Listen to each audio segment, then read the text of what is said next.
Welcome into the Fantasy Football Diagnostics Podcast, where we provide you with your weekly diagnosis of everything fantasy football. Whether it's season-long leagues, dynasty, DFS, or sometimes even IDP, we got you covered all year long.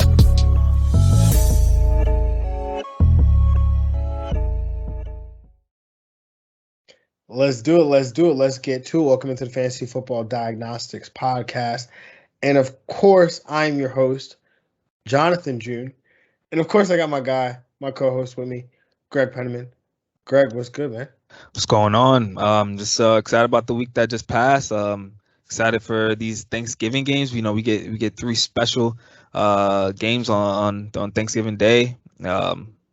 Look forward to week 12, or we're getting closer and closer to that playoff positioning. But yeah, it was just definitely an exciting week 11. Finished well with that Sunday night game for sure. Oh man, it was definitely a fantastic week 11. Depending on what side you were on, yeah, there were haymakers being thrown left and right. I'm sure. Hopefully, you didn't catch any strays. But Greg, you mentioned Thanksgiving's coming up. We got Thanksgiving games. We got the obviously our breakdown. And so as we do here on the Fantasy Football Diagnostics Podcast, as we've done in recent years, we are going to break down every single game in one episode. You don't have to eat it all in one sitting, though, right? You could take some of it on Thursday or take some of it ahead of the Thursday games, and then you could, finish the rest, some leftovers on Saturday and Sunday. Love Friday. The Thanksgiving metaphors right here. Love this. So definitely, look forward to that. It'll be a lot of fun. Greg and I obviously have to bring a lot of energy for that show because it's going to be a doozy. Yes, sir. Thinking about names, just throwing it out there. The Spody Odi Dopa Show. I don't know. A little Outcast reference to one of my favorite songs. But yeah, we'll see. We'll discuss it with production and see what they think. But week 11, the week that was, got to break it down. The Studs, the Jags, got to break down the injuries, the waiver wire report, and starting with the quarterback position and starting with the guy who has a place on the wall. I called him out last week I don't even want to call it last week. It was like Saturday morning. I called him out. And my man decided, he said he wanted to shut me up. And so he put up a game for possibly the ages, one of the best games of his young career. Of course, I'm talking about Justin Herbert against the Pittsburgh Steelers. My man was 30 of 41, 382 passing yards, 3 touchdowns, did have 1 interception. That's not the stat line. The stat line that sticks out here on top of the 382 passing yards is the 9 rush attempts for 90 rushing yards. My man looked like a gazelle. Justin Herbert, 34.28 PPR points in standard quarterback scoring. Greg, what were your thoughts here for the performance by Justin Herbert? Yeah, I watched majority of this game, just a lot of the Herb, and this man was taking off with confidence. Every time he saw an opening, he saw Chris Collinsworth talking about that man coverage. Once he saw it, he was taking off. Any third downs, he took off. 9 rushes for 90 yards. Those were all just Justin Herbert deciding to do that himself, and that's awesome. And he could just continue to put that in this game. It's going to be a problem for his ceiling. We already know his ceiling is just high because he's so accurate down the field. But yeah, this is a classic Herbert performance we would like to see from him. Like, we think we see the potential every week from this man. So yeah, this is a great performance from him. Yeah, Herbert was definitely on one yesterday. First off, just what he was doing with his arm. Let's not even forget. My man threw for 382 yards. It was over 9 yards per attempt with just his arm, just like throwing strikes. Yep. Obviously, we're going to talk about Keenan Allen a little bit later, but that relationship yesterday was on one. Even got to see Mike Williams make a big play. Justin Herbert was fantastic. And like you said, what he was doing with his legs, just making it happen. There was even another run, a long run that was called back due to a hold. I think it was a touchdown run or something close to it that was called back, essentially. But yeah, he was definitely on one, a performance for the ages there for Justin Herbert. Let's move on to this next performance here, the QB2 on the week. That would be Aaron Rodgers, 23 of 33, 385 passing yards, 4 touchdowns, 2 rush attempts for 21 yards. That's good for 33 and a half standard quarterback points. Greg, what were your thoughts here of Aaron Rodgers? Hey man, this is Aaron Rodgers doing this on a bad toe, and just a bad toe is just, it's a really painful injury. You can't overvalue that. Kudos to him for getting it done. 385 yards, 4 touchdowns. Yeah, this is awesome from Aaron Rodgers. Hopefully, I mean, it's a tough loss, but just good to see him back. Hopefully, he can play through it next week. Yeah, definitely. Aaron Rodgers was definitely on one here against a Minnesota team and Minnesota defense that, we were given some respect to, but now, might have to question some of that respect that we've given to them, with some of their performances in recent weeks. Definitely helps that you've got a quarterback on the other side and an offense on the other side, and Kirk Cousins and company that like to make some plays of their own. So definitely helps to keep pace there. The quarterback 3 on the week, man, Jalen Hurts. This was a performance that definitely, this New Orleans matchup, New Orleans has been forgiving the quarterbacks, and Jalen Hurts took advantage differently than most quarterbacks have in recent weeks. He was, okay through the air, 13 of 24, 147 passing yards, no touchdowns, no interceptions. But where he did his damage was on the ground as a runner, 18 carries, 69 rushing yards, and 3 rushing touchdowns. I mean, he showed speed on his second rushing touchdown, beating Demario Davis to the corner. He showed his soul-stealing ability, stole somebody's soul and their ankles. Oh, did he? On the third rushing touchdown? That was all good for 30.8 points in standard quarterback scoring. Greg, what were your thoughts here on the performance by Jalen Hurts? Yeah, I feel like on that move, you just saw how intentional he put in his plant foot down. It was just crazy. The move he put on that defender. 69 rushing yards, 3 rushing touchdowns, his third multi-touchdown game of the season. And rushing touchdowns in majority of leagues count more than passing touchdowns, so that's just valued more, and that's why we have Jalen Hurts as a weekly QB1. Just a guy that, just banging the job all early season that you could just wait and just get Jalen Hurts. So yeah, kudos to people that did that, and yeah, he's gonna continue to keep balling. And now they're winning, so now he keep his job too while doing it. Yeah, that definitely helps. I mean, he's been playing some good football as of late too. Hasn't necessarily shown itself through fantasy outings, but that's the thing with Jalen Hurts that we love so much, is that like the weekly floor is going to be there. He's not going to kill you. He's not going to bottom out like some of these other guys have on a week-to-week basis. His bad game is like 16, 17 points. Yep. His worst game is the Detroit game, and that's because that's Detroit. So, I mean, they're not playing Detroit again. Yeah, so Jalen Hurts has been, he's been safe for most of the year, but this is what you get when you get these multi-touchdown games, or, if he ends up throwing for 200, 300 passing yards.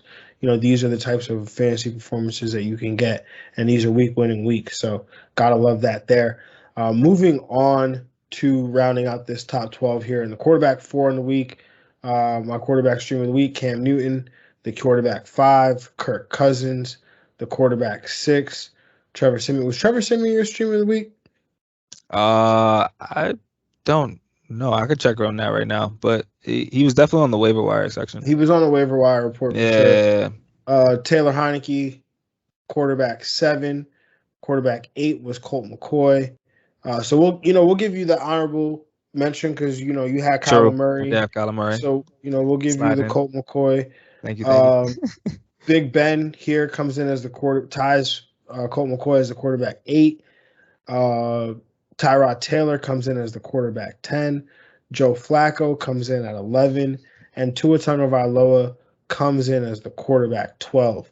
Greg, which one of these or which of these top 12 performances stuck out to you? Definitely Cam and Taylor Heineke. They definitely played well. Just going back and forth in that game. It was a nice little shootout actually there. And Colt McCoy filling in, doing what he got to do. Ben not getting you a QB 1 week. Anytime Ben gets you QB 1 week, I think we should applaud to that. Definitely applause to Big Ben for that. I mean, technically, he tied your quarterback start of the week, so you could just take the points for Big Ben too if you want to take credit for him as your start of the week, Greg. Oh yeah, nah, I'm good. I'm good on that. I'm good. No, okay. Yeah, no, Cam Newton coming back, getting that QB1 performance, that was huge. Yep. You know, again, just showing that floor that he has along with Jalen Hurts with that rushing upside. Yep. Taylor Heineke, man, he's been a godsend in 2 quarterback leagues.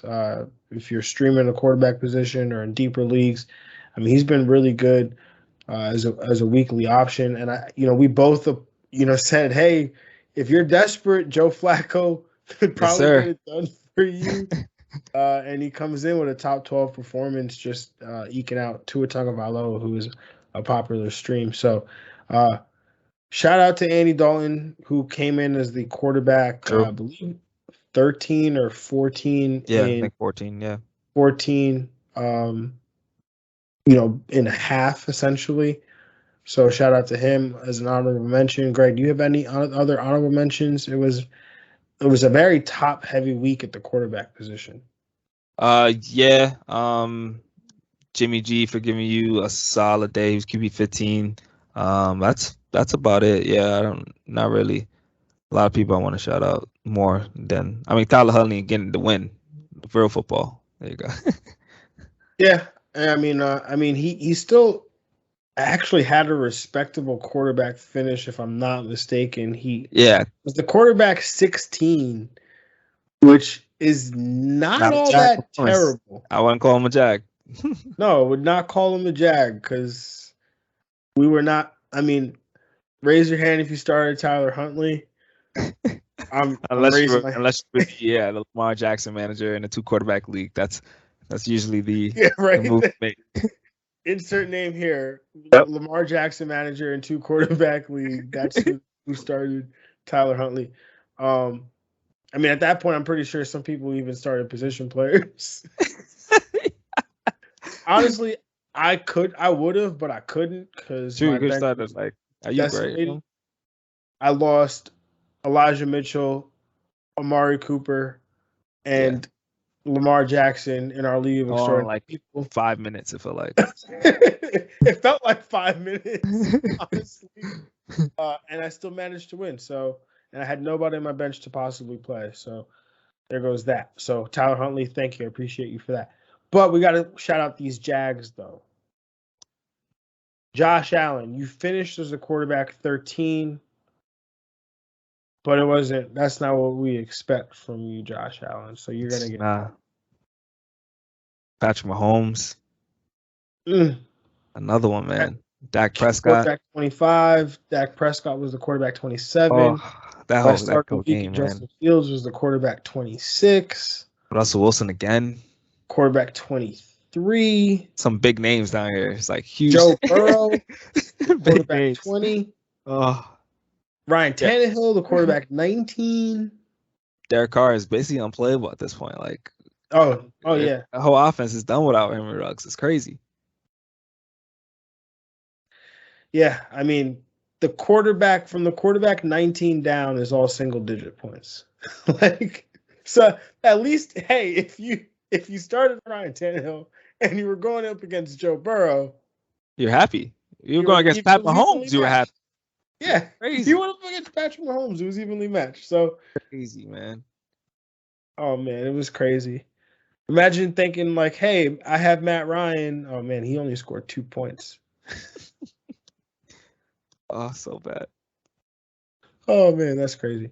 Okay, so now let's move on from the quarterback position. And if you didn't catch it off the top, introduce myself as my given name, Jonathan, because obviously we got to talk about this guy right here, Sir. Jonathan Taylor, the running back for the Indianapolis Colts.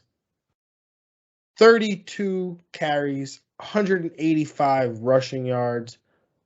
My man had 3 targets in the pass game for 3 receptions, 19 receiving yards. Greg, do you want to count how many touchdowns total Jonathan Taylor had yesterday? Oh yeah. Not 1, not 2, not 3, 4, 4, my man on your head 5 tops. 5 total. total. Man, had 5 total. 5 total, man. 4 rushing, 1 receiving. Not the come on Christmas Day special, but the Thanksgiving. This is the early Thanksgiving presents. Early Thanksgiving. What are you grateful for? Jonathan Taylor. Jonathan Taylor, yes, sir. Grateful for you on my fantasy leagues. 53.4. Yeah, I just want to hear that number. I need to hear how much that equated to. 53.4 Yes. PPR points. Woo. Greg, what were your thoughts on this performance by Jonathan Taylor? Yeah, man, JT, he did what he had to do. 32 carries. I still think that's the most impressive number on this stat line. The 32 carries from Frank Reich, giving him the ball. That's a season high, easily a season high. Got 3 receptions as well. So 35 total touches. I mean, yeah, I was saying I'm cool with them not giving him touches early in the season. They're going to rev him up like this for final down the stretch and into the playoffs and getting you fantasy championships, because this is going to be awesome to see JT being the RB1 down the stretch. Yeah, it's going to be awesome. I mean, they have to keep winning. The Colts saw that Tennessee loss. I mean, I see no reason why their best game plan is using this man JT, and they got to get wins. So give this man 20 plus a game, at least 25, man. It's got to be at least 25. I mean, I think we said it when Derrick Henry went down that, hey, this is Jonathan Taylor is about as close as we're going to get to Derrick Henry. Just feed the man the ball and we'll find out what happens. And that is what's happening. Jonathan Taylor, I had shared with you, Greg, that I placed a little bet on Jonathan Taylor. It was yes, sir. Plus 500 for him to score 2 touchdowns, anytime touchdowns. And it was like, to make that bet and to see it happen within, I don't know, 15 minutes of one another, it was just like, okay, that's what kind of day this is going to be for Jonathan Taylor, because you felt it as like from a football perspective. And that's why we always say, like, think about these things from, the game theory, what has to happen on the field for these teams to really have success. And by success means winning. They don't really care about stats or yards. I mean, they do to an extent, but the main goal is to win. And the way for the Indianapolis Colts to beat the Buffalo Bills was to feed the ball to Jonathan Taylor. Yes. This man was crazy, man. Oh, man. 5.7 yards per carry. Basically giving to him 2 plays, first down. Like, that's what you needed to do. They moved the chains. He's averaging over 150 yards in his last 3. Like, it's crazy. That's a beast. And one of the things to watch, man, is the accolades part, right? Because, if you watch the Hard Knocks, the in-season Hard Knocks, which, I definitely did plug in, they talk about Jonathan Taylor and that, he had 8 straight games with 100 yards from scrimmage and a touchdown. So they know about that, and they know about that streak. And this past weekend made it 9 straight games. So they could have this opportunity here to extend this streak some more. I believe since the great LT, I think it was like, LT was the last one to have a streak of this magnitude here. So they understand that. I think they're going to try to maintain that. It's going to be tough. They got a tough test this week, Tampa Bay coming up, but it's definitely something. If you're a Jonathan Taylor manager, if you roster Jonathan Taylor, just enjoy the ride, man. That's it. That's all. That's all you need to do. But if you didn't have Jonathan Taylor, maybe you had this guy. This guy is probably the reason why I was able to pull off the win that I did in the League of Extraordinary People. Mm-hmm. Austin Eckler, 41.5 PPR points, had 11 carries, 50 rushing yards, 2 rushing touchdowns, 6 targets, 65 receptions, and 2 receiving touchdowns. Man had 4 touchdowns on the day. Greg, what were your thoughts here on the performance by Austin Eckler? Oh yeah, this is a classic Austin Eckler because he's able to get these points with his receiving 6 for 65, 2 touches, only 11 carries. So he's just such an efficient player. And this man is basically a Kamara type level player for fantasy production. And yeah, I expect this from him every week. I thought it was gonna be kind of Eckler being rest of the season RB1 when Henry went down. Basically gonna be JT, but Eckler's right there, especially with his reception work. Yeah, Eckler definitely. I mean, he's always been this type of player to have the stat line, right, where he's got 11 carries, 50 yards, but then he's also thrown in another 6 receptions for 65. But the difference here is the 4 touchdowns. Like, we haven't seen Eckler do this, with a consistently all year. Have a coaching staff trusting him to be the guy around the goal line, to be the guy to punch it in. He's scoring a bunch. He's scoring a bunch of touchdowns, which is why he's going to be a weekly option to be that top 3 guy. But definitely, you have to love what you see if you have Austin Eckler on your roster. Mm-hmm. Moving on to the RB3 on the week, man, he's definitely, don't call it a comeback, man, but CMC, Christian McCaffrey, 10 carries, 59 yards, doing what he does best, though, 7 catches, 60 yards, and a touchdown receiving, 24.9 PPR points there. Greg, thoughts on the performance by CMC? Yeah, you're on your average fantasy week. This is RB1 CMC right here. It took like 2 miraculous performances, plus 4 touchdown days for them people to get over CMC. But this is CMC's floor right here. This is what he does every week. So you just enjoy the ride if you got him back, and he's getting these dubs for you. Yeah, I mean, imagine. We talk about range of outcomes for players, and imagine if a range of outcome was a house. Like CMC's house would be like tiny house. Yeah. Because the floor is the roof. Yeah, I guess. But yeah, no, CMC, he's back. And even with Cam being back, I'm not worried about that at all. Not CMC's still going to get that. As matchup proof, player proof, quarterback proof. He's everything proof, man. Everything proof. Moving on to the RB4 on the week. Thought that he would have a big week. Did not see the rush attempts there for him, though. But 30 rush attempts, 123 yards for Mr. Joe Mixon. 2 rushing touchdowns there. This part a little bit concerning, maybe. Maybe it's game script, but not a target in the past game to speak of. Don't know why I'm running through his whole stat line because he was the RB4. But the RB5 on the week, DeAndre Swift. The RB6, Dalvin Cook. The RB7, Nick Chubb. The RB8, James Conner. At 9, we had Devonta Freeman. At 10, we get Myles Gaskin. At 11, we get Najee Harris. And 12, Dontrell Hilliard. Greg, what are your thoughts on the performance here about the top 12s? Yeah, I love these names. This is like a preseason top 12 names, like all these names in here with Nick Chubb, Cook, Swift, Mixon. I mean, James Conner doing what he's got to do, filling in for Chase Edmonds, and Najee sneaking in there and coming out of that game healthy. More importantly, yes, sir. Woo. But yeah, there's a lot of good names in here. And the Gas Man, he's back. The Gas Man got that work on odd weeks. Only on odd weeks, though. Only on odd weeks. Yeah. 23 carries. That was great for the Gas Man there. Obviously had the matchup against the New York Jets. Devonta Freeman. I didn't know you had him on your preseason list, though, Greg. I mean, no, not the 5. Maybe like 4 or 5 years ago. When he's in Atlanta. Dontrell Hilliard. I mean, random Titans running back of the week there. That award goes to Dontrell. Najee Harris, it looked like it would look bleak at one point. Got the rushing touchdown.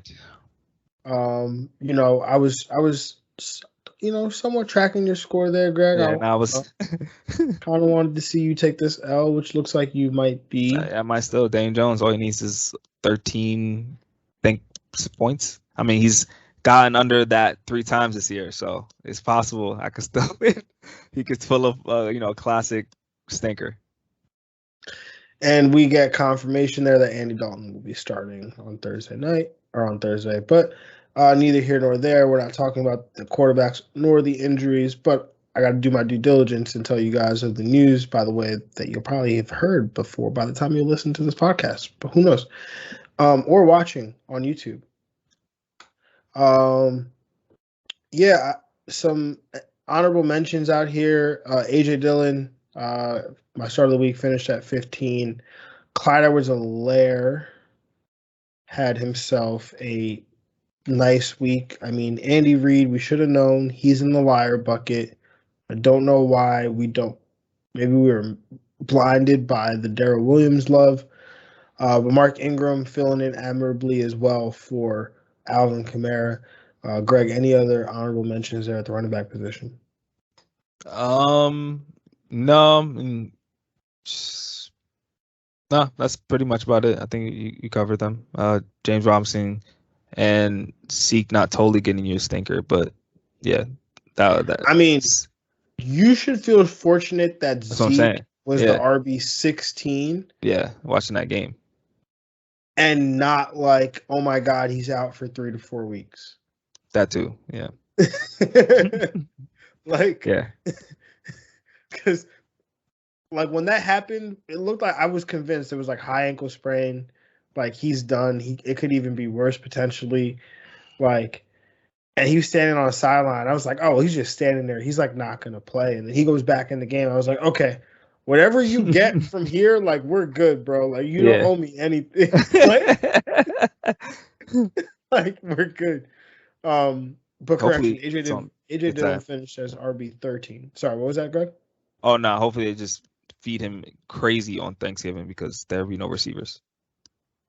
Yeah, no receivers, and Las Vegas just got trampled by Joe Mixon, who got the ball 30 times. Will be tough to. I mean, maybe he was able to play again because of the adrenaline.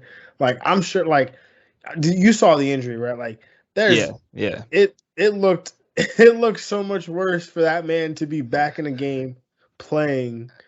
So short week. Maybe it's a lot of Tony Pollard. I don't know. We'll see. Prognosticate that on that tomorrow.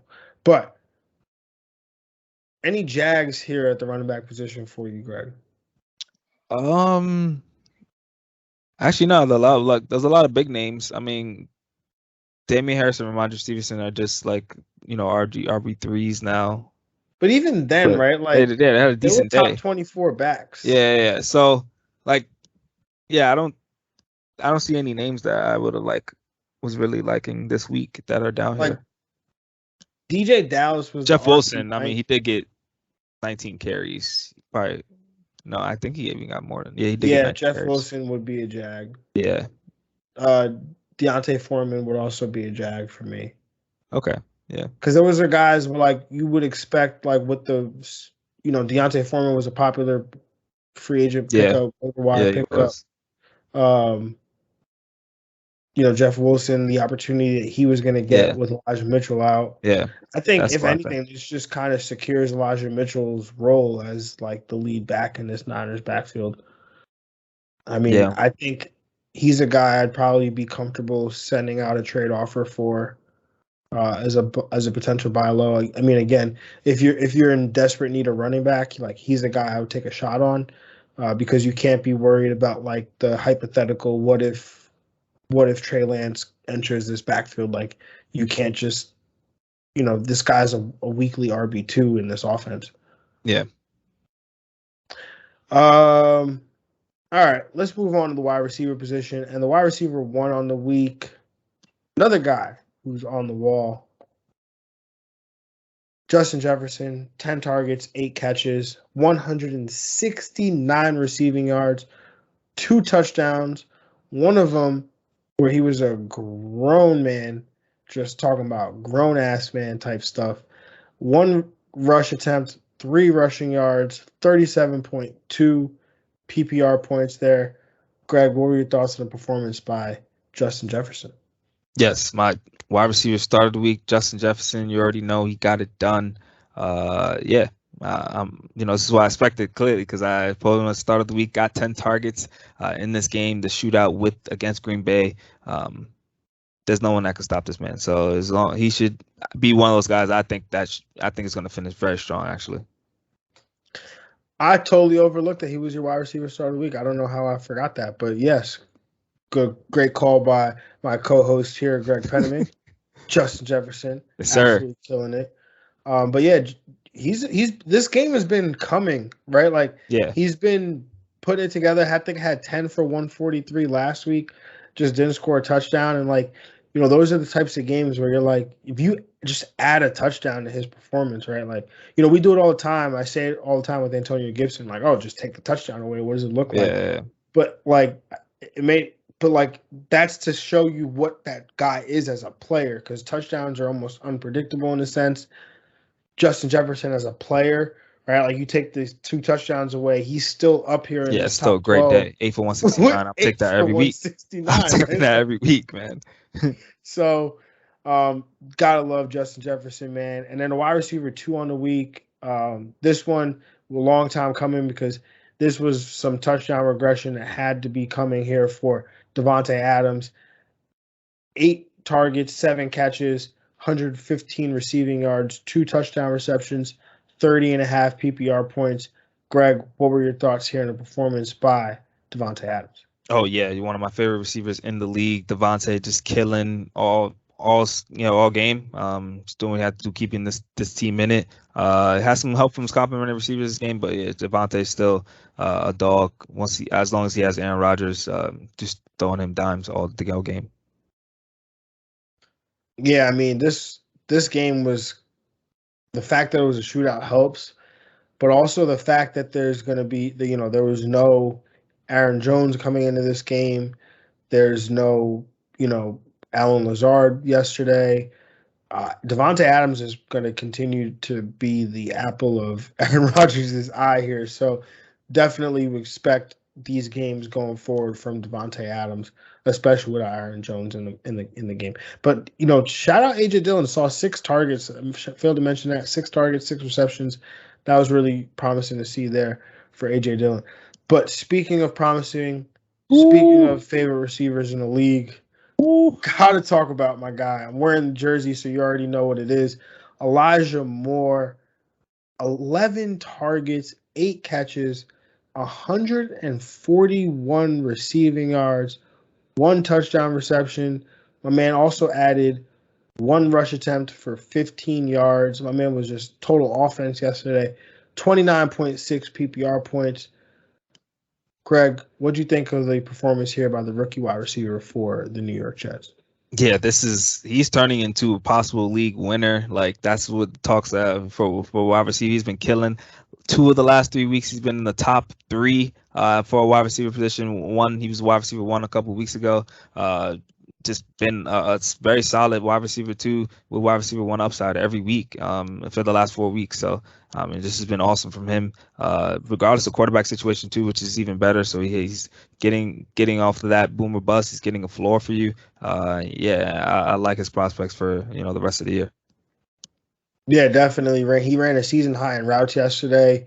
Had a 28% target share. And call me crazy, but I think this situation even gets better when you get Zach Wilson back, because we only saw a game and a half of Zach Wilson after the bye week. Mm-hmm. Mike LaFleur has been a lot better as a play caller since after the bye as well. So I think this offensive line has been improved as well too. So I think with this whole situation getting better, I think you probably see more big plays in the pass game here, as crazy as it sounds, because a lot of this by Elijah Moore has been yards after the catch. I think you'll see some more big plays as it goes on. But like you said, top 3, 2 out of the last 3 weeks. That's fantastic. Potential league winner here. You got to love that here for the rookie. Yes, sir. Rounding out this top 12 here, man.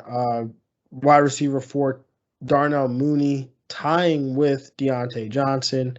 The wide receiver 6 here, Marquez Valdez-Scantling.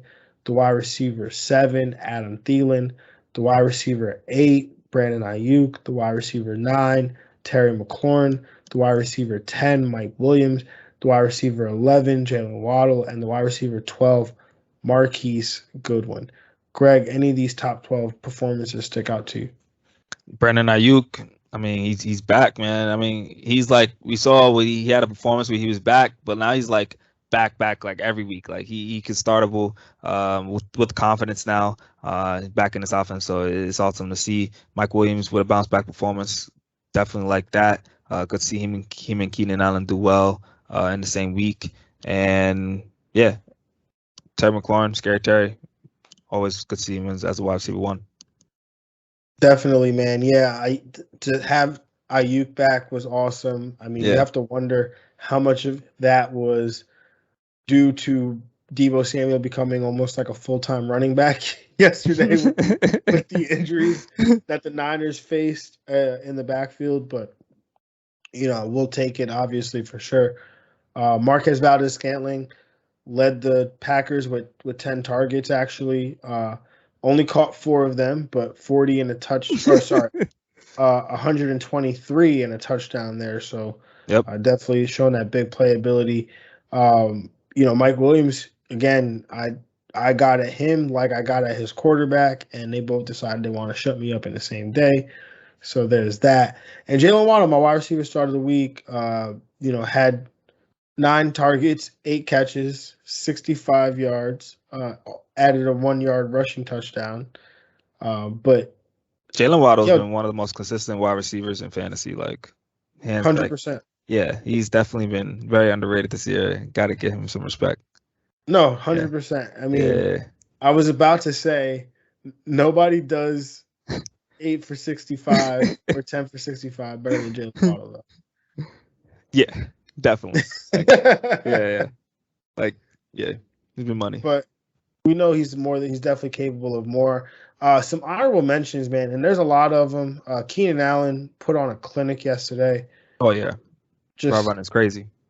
Yeah, man, he just put on a clinic against the Pittsburgh Steelers. They could not stop him, even if they tried.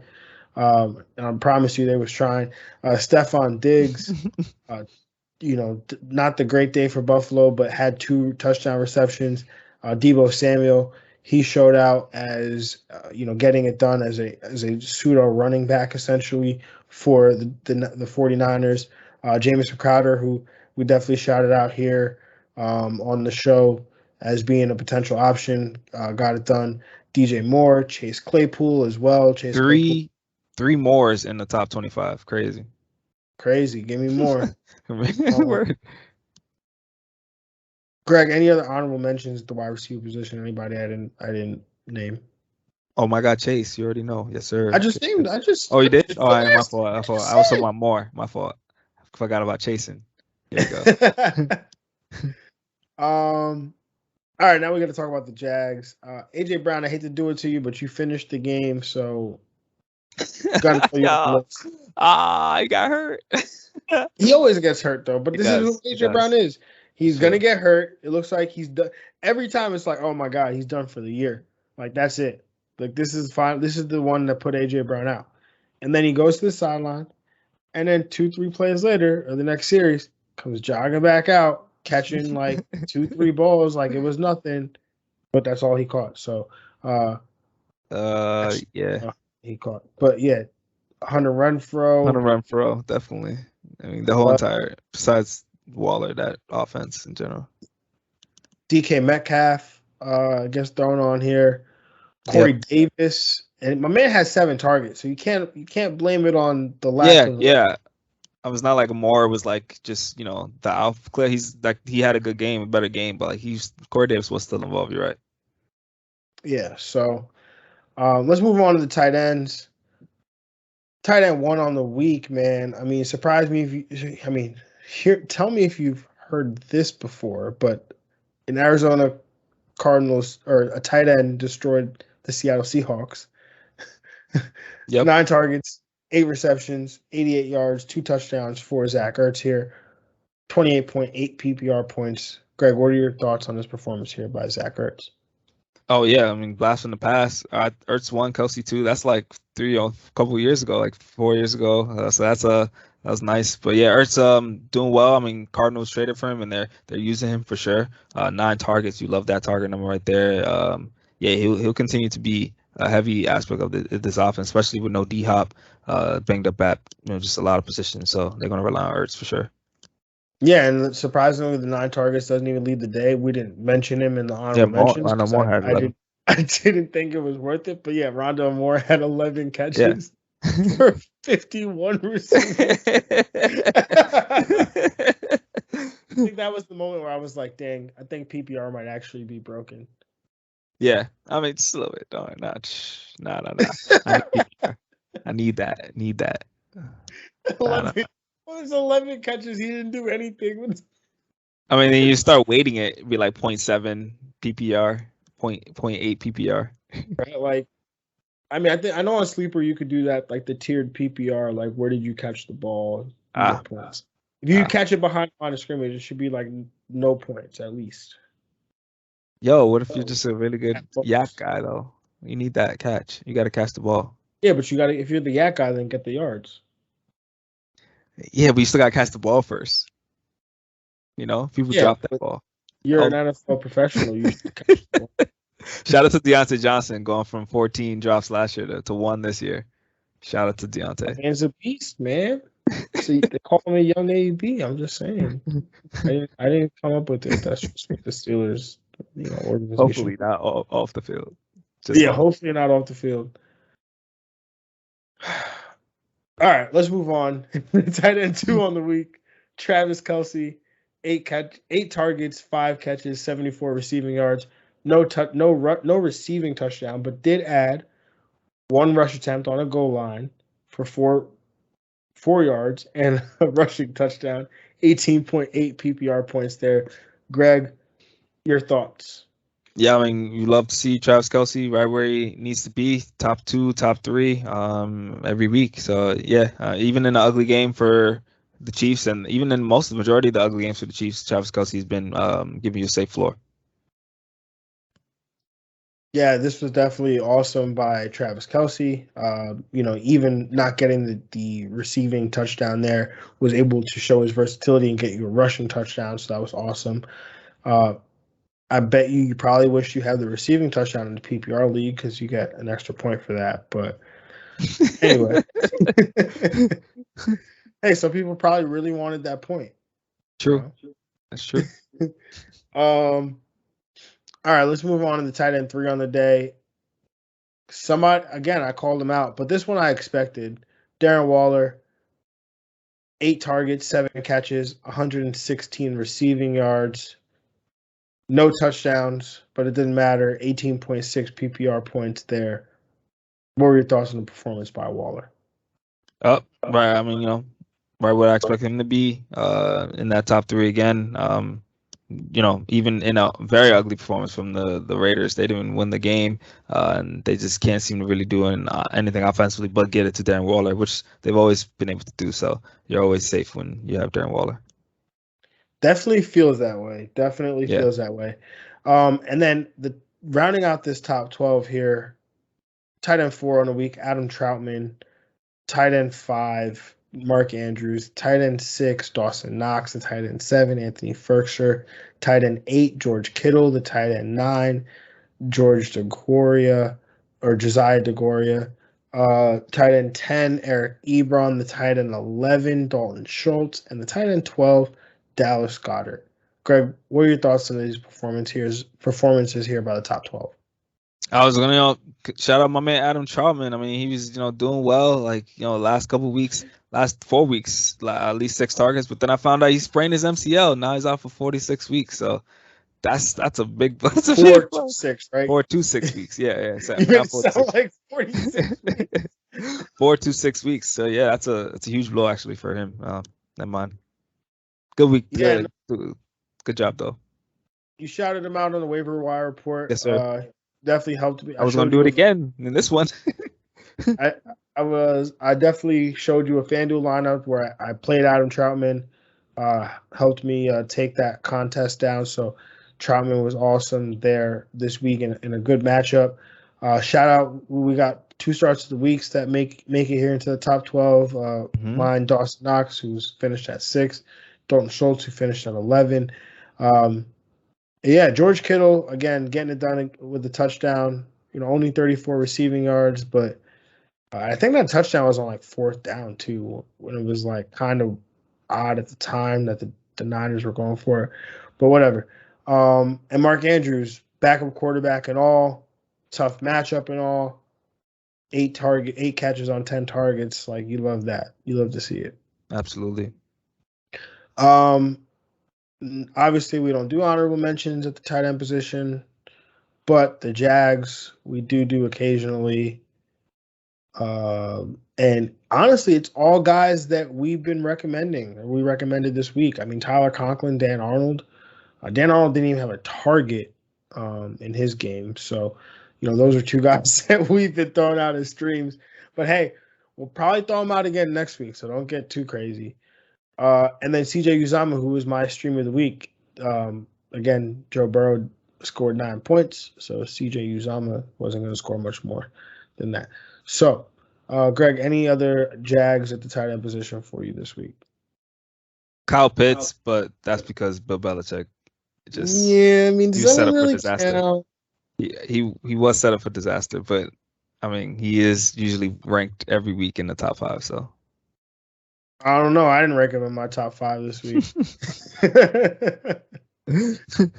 All right, let's move on to the injuries and the waiver section of the show. Starting with the running back position and Michael Carter. This one hurt. Tough one. The talented rookie for the New York Jets, Michael Carter. The running back, because they do have 2 Michael Carters on the Jets. One on offense, one on defense. But we're talking about the one on offense here. Michael Carter has a low-grade, high ankle sprain. Seems like he'll be out 2 to 3 weeks. So it seems like Ty Johnson, Tevin Coleman will make up most of the backfield here in New York. Moving on to Rashad Penny. It was promised to us by the liar himself, Pete Carroll, that Rashad Penny would see more work. But Pete Carroll told the truth here. And in very true fashion, Rashad Penny, on his first rush attempt, seemed to have pulled a hamstring or suffered a hamstring injury. So Rashad Penny seems like he could be okay this week, but he looks like that role that he was set to take on, he will relinquish once again. Moving on to wide receivers, CeeDee Lamb suffered a concussion in week 11 against the Kansas City Chiefs, is likely to miss week 12 here, as they do have a short turnaround playing the Las Vegas Raiders in week 12 on Thursday on Thanksgiving. They're already without Amari Cooper, who is tested positive for COVID and will not be able to make the game in time, as he needs to be cleared after 10 days. Also at the wide receiver position, A.J. Brown suffered chest injury in the game on Sunday. He had chest x-rays. Those came back negative. Will undergo further testing.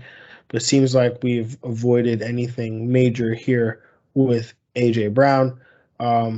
Jarvis Landry, he re-aggravated the knee injury that kept him out earlier this year, 3 games. So curious to see how that affects the Browns depth chart at wide receiver. In terms of tight ends, Logan Thomas, he's set to return to practice this week. So it seems like the Washington football team will get him back, which that could be a boost for their not just the Washington football team, but for the tight end position in fantasy, because Logan Thomas, that tight end in Washington, runs a ton of routes. Logan Thomas will basically resume that role and be a usable asset there. And then at the quarterback position, the only real injury to note is Justin Fields suffered a rib injury in the game. He was largely ineffective prior to the rib injury, so didn't really have an impact on his performance, but makes him unavailable to play this week on Thursday against the Detroit Lions. So we will see Andy Dalton playing against possibly Tim Boyle or maybe Jared Goff. So we'll see. But Greg, long list of injuries. Combine those injuries with the fact that we have heavy hitters in the Arizona Cardinals and the Kansas City Chiefs on bye. What does it look like on the waiver wire? Let's say you are missing Patrick Mahomes. You've been missing Kyler Murray for 3 weeks, but now you're also missing Colt McCoy. What are you doing at quarterback this week, Greg? Yes, so I kind of broke it up into kind of 3 categories. There are definitely a lot of quarterbacks that we can mention. But yeah, if I'm the manager of Mahomes or Kyler Murray, I'm looking at Cam Newton first. He's at 51%, but that just needs to be hit harder. I mean, Cam Newton going against Miami this week, it's just the same formula we use for Hurts, for when Taysom Hill hopefully starts, just the rushing floor that he's going to give you. So I'm targeting him first. If not, I'm looking at guys like Jimmy G, 33% versus Minnesota. He's continuing to, hold it down as a streaming value quarterback. Tua at 45%. He's going against Carolina, and he's put up a couple QB1 weeks in the last couple of weeks as well. And then lastly, Big Ben of that category, he's going against Cincinnati, 23%. If you need some streaming value, those are the first 3 guys that are not in there. But Big Ben definitely has some streaming value. After that, kind of the second category for 2 quarterback leagues, Mac Jones, they're going against Tennessee. Tennessee's defense does struggle against quarterbacks, so that could be a play. Taylor Heineke going against Seattle, and then Joe Flacco going against Houston. I mean, that Houston Jets game might have a lot of points in it, so we'll see how that goes. And yeah, if you're super desperate and you don't got no one to go with, Trevor Lawrence going against Atlanta. Matchup based, really. Yeah, I mean, we'll see what happens with the Jets there, but I'm expecting Zach Wilson will start on Sunday for the Jets. So that I think announcement comes on Wednesday, but obviously we're prognosticating tomorrow before that announcement is made. So yeah, we'll see. But Greg, what about the running back position? What do you got there for us there? I mean, yeah, the first injury you mentioned, or the second one, Michael Carter is out for, at least a couple weeks. So Ty Johnson, Tevin Coleman, I think are the 2 that have appeal, dependent on, Michael Carter's long-term injury status. Coleman will probably get the early down work. Ty Johnson will probably get the reception work, the 2-minute drill, the negative game script player. Probably not as much upside with Zach Wilson or Joe Flacco because they're not going to be checking it down as much as a Mike White was. But so I would probably lean a little bit to Tevin Coleman, I guess, for to be RB3 for you. And that's about it really for wide receiver. I mean, for running back, it's not a lot of options to dig deep in. I'm not touching Dontre Hilliard. I'm not really for using fat budget on those players. Yeah, I think I would probably go after Ty Johnson a little bit harder just because he's been productive this year. Mm-hmm. He's been explosive. And this backfield has, it's been split up between 3 guys where now it's only really going to be split up between 2. Mm-hmm. And Coleman doesn't really have a ton of gas left in the tank. And so I'll probably, especially with them being a negative game, the Jets are a negative game script team. Yeah, they are. So, yeah. And who knows? We'll see if Zach Wilson has learned to check the ball down in his absence while watching Mike White do it 40% of the time. So, what about wide receivers, Greg? Anybody there we should be taking a look at? The only one here I will probably be spending fat budget on is Jamison Crowder, just because he's 20% rostered. the Jets are a team, because they're a negative game script team, will be getting a lot of pass attempts up. They got 39 from Flacco this week. So a healthy number to kind of get, at least have 3 relevant receivers, I think, in this offense. They don't use a tight end. So Moore, Crowder, and Corey Davis will get a good number of targets. Yeah, I think that's pretty much about it. Hopefully, Zach Wilson can get it to his receivers, all 3 of them. Yeah, we'll definitely have to see what happens there. No other receivers for us? Nah, not that I'm spending fat budget on either. It's looking kind of bleak now. Yeah. It is. It really is. Like, if you think about Ronda Moore, he's on a bye next week, and then D-Hop will probably be back, so you can't get him. Brandon Ayuk is rostered. Yeah, he's pretty heavily rostered. Yeah. If Elijah Moore is out there, he's probably the number 1 waiver wire. Oh yeah, yeah, for sure. He's definitely rostered. If he's still out there, because he's 58% rostered. It's less than Ayuk is. Okay, yeah. I mean, yeah. In general, that should be up. That should be higher for sure. I remember mentioning last week was like Elijah Moore, Michael Gallup, and you mentioned Elijah Moore for 2 straight weeks. Yeah. So that's come up. And there was a third young receiver, but and Bateman. Yeah, those 3 guys kind of. So I think all those guys have increased, and we know Gallup is going to get heavy targets this Thursday. Yeah, for sure. Yeah. What about tight end position, Greg? Anybody there? Adam Trautman, he was there. I mean, but he's 7% roster. He's gone for a substantial amount of time. Juwan Johnson, maybe? If it's Trevor Siemian, I think he can have some tight end 2 intrigue. If it's Taysom Hill, I'm not sure how his target share will spread out. And the passing volume will probably go down in general. But Siemian has been able to get some yardage in the last couple of games. Yeah, and I think I also if Logan Thomas is available in your league and you need a tight end, he's another guy I think that can plug and play. He's already had his bye week and everything too, so you probably pretty much could just plug him in and not have to worry about him. Yeah, absolutely. All right, well, that is it, ladies and gentlemen. We thank you for vibing with us, and we appreciate y'all for definitely kicking it with us and supporting the show. So that being said, we will see y'all tomorrow. It'll be tomorrow for us. It'll be whenever you listen to it for you. But remember, we will break down every single game of the week. There is 15 of them this week. We'll break them all down. We'll still be doing streams of the week. We'll still do starts of the week. We'll still play some Get Money. And it's my first pick because it's week 12, and I've got the evens the rest of the way, and I wrote it on my board, so I remember. I did get that dub, though, didn't I? Did I? Greg did get the dub. Ooh, yes, sir. Yeah, Logan Thomas is at 52%. So, yeah, go get that man if he's out there. Go get Logan Thomas. There you go. Heard it here first. All right, ladies and gentlemen, have a good one. We are out of here. We appreciate y'all. Peace. We are.